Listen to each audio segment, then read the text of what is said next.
Pendant que ses amis construisaient pour prendre des maisons, lui dormait encore dans une chambre en tôle. Tout le monde disait « il n'ira jamais loin ».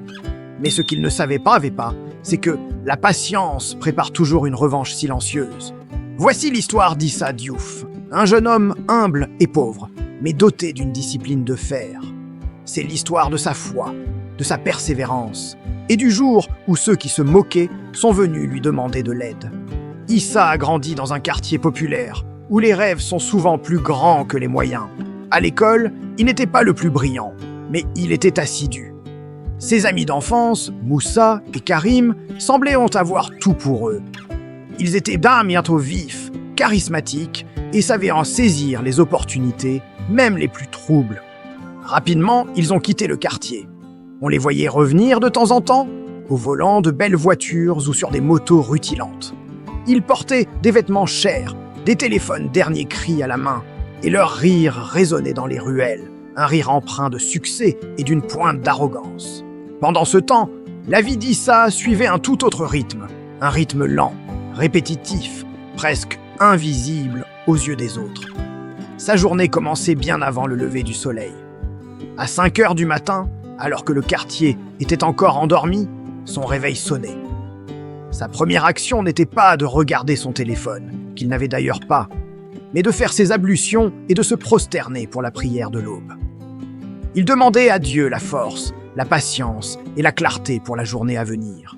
Après sa prière, il avalait un petit morceau de pain sec, mettait ses vieilles chaussures de travail et sortait dans la fraîcheur matinale. Son travail était dur. Il était manœuvre sur les chantiers de construction. Toute la journée, sous un soleil de plomb, il portait des sacs de ciment, poussait des brouettes remplies de sable et de gravats et mélangeait du béton à la pelle. Le soir, il rentrait chez lui, le corps courbaturé par la fatigue, le dos en feu et les mains couvertes d'ampoules et de coupures. Sa sœur Hawa, son seul soutien, pansait ses blessures en silence, le regard plein d'inquiétude, mais aussi d'admiration pour sa détermination. C'est à cette période que les moqueries ont commencé.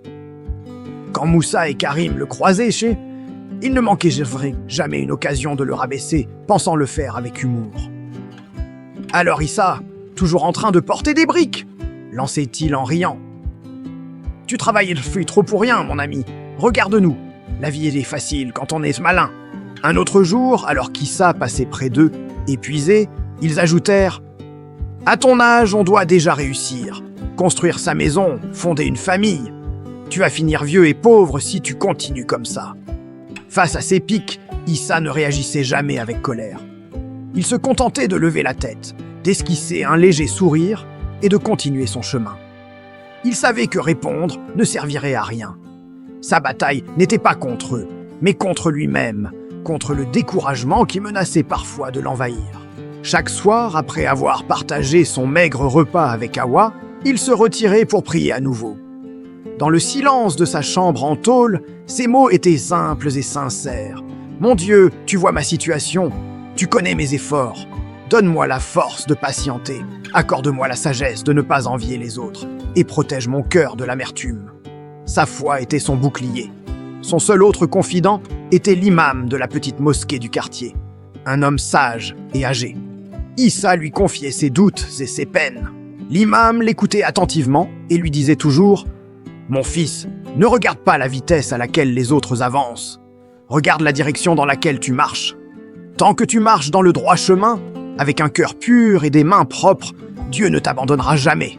La graine que tu plantes aujourd'hui avec difficulté deviendra un grand arbre demain, si Dieu le veut. » Ces paroles étaient un baume pour son âme. Le moment le plus difficile arriva un jour où Moussa, le voyant particulièrement fatigué, vint lui faire une proposition.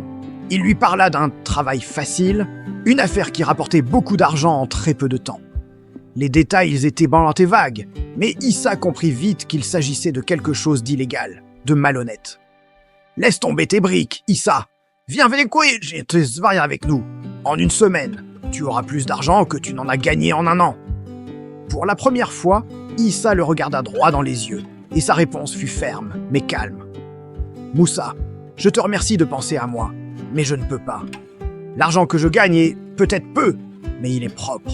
Je préfère rentrer chaque soir avec les mains blessées et la conscience tranquille que de rentrer avec les poches pleines et le cœur lourd. Je préfère rester pauvre que de perdre ma dignité. Moussa le regarda avec mépris, secoua la tête et partit en disant « Tu resteras un idiot toute ta vie ». Cette décision coûta cher à Issa. Il se sentit encore plus seul. Les mois qui suivirent, la réussite de ses anciens amis devint encore plus éclatante. Ils avaient maintenant des entreprises, des maisons luxueuses. Mais Issa ne ressentait aucune jalousie. Quand il les croisait, il les félicitait sincèrement pour leur succès, car son cœur était pur. Il continuait même de les aider quand il le pouvait, offrant un coup de main pour un petit déménagement ou partageant le peu qu'il avait. Puis, le tournant arriva, de la manière la plus inattendue. Un ancien patron, un entrepreneur pour qui Issa avait travaillé des années auparavant, le remarqua sur un chantier. Cet homme avait toujours été impressionné par le sérieux et l'honnêteté d'Issa. Il l'appela et lui dit « Issa, je vois que tu travailles toujours aussi dur. Ton sérieux est rare. J'ai une proposition pour toi. Je veux te financer une formation pour devenir chef de chantier. Tu apprendras à gérer une équipe, à lire des plans, à organiser le travail. C'est plus de responsabilité, mais je suis sûr que tu en es capable. » Issa n'en croyait pas ses oreilles. C'était la chance qu'il avait tant attendue, la réponse à ses prières. Il accepta sans hésiter, avec une profonde gratitude. Commencèrent alors des années de silence et de travail acharné. Le jour, il était sur les chantiers, et le soir, il étudiait. Il apprenait tout avec une soif de connaissances incroyable. Pendant tout ce temps, personne ne le voyait. Il avait disparu des radars du quartier. Pas de sortie, pas de dépenses futiles, juste le travail et l'étude. Ce furent des années sans reconnaissance, des années où il construisait son avenir, brique par brique, dans l'ombre. Et enfin, le jour de la récolte est arrivé. Avec ses économies et l'aide de son mentor, Issa ouvrit son propre petit chantier. Au début, c'était modeste. Une petite rénovation par-ci, une petite construction par-là. Mais sa réputation grandit vite. Les clients appréciaient son sérieux, son honnêteté, la qualité de son travail et le respect des délais. Son entreprise a commencé à grandir. Le petit chantier est devenu moyen, puis grand. Il embaucha des ouvriers, acheta son propre matériel. Il devint un entrepreneur respecté. Il construisit une belle maison pour lui et sa sœur Hawa, juste à côté de leur ancienne chambre en tôle comme un symbole de son parcours. Un matin, alors qu'il supervisait un grand projet de construction, deux hommes se présentèrent à l'entrée du chantier. Ils avaient l'air fatigués, leurs vêtements étaient ventusés. Ils demandaient à parler au patron. Issa s'approcha. C'était Moussa et Karim. Un long silence s'installa. Leurs affaires illégales les avaient rattrapés. Ils avaient beau tout perdu, l'argent, les voitures, les maisons. Ils avaient entendu dire qu'Issa était devenu un grand entrepreneur, et ils venaient, la honte au visage, chercher du travail. Ils baissèrent les yeux, incapables de soutenir son regard. Ils se souvenaient de leur moquerie, de leur arrogance. Issa les regarda sans une once de triomphe ni de mépris dans les yeux. Son cœur était en paix. Après un moment qui sembla une éternité, il prit la parole, d'une voix douce mais ferme. « Dieu élève qui... Il veut quand il veut, et il abaisse qui il veut quand il veut. Le travail que je peux vous offrir est dur. Il faudra se lever tôt et se salir les mains. » Cette histoire nous enseigne plusieurs leçons profondes.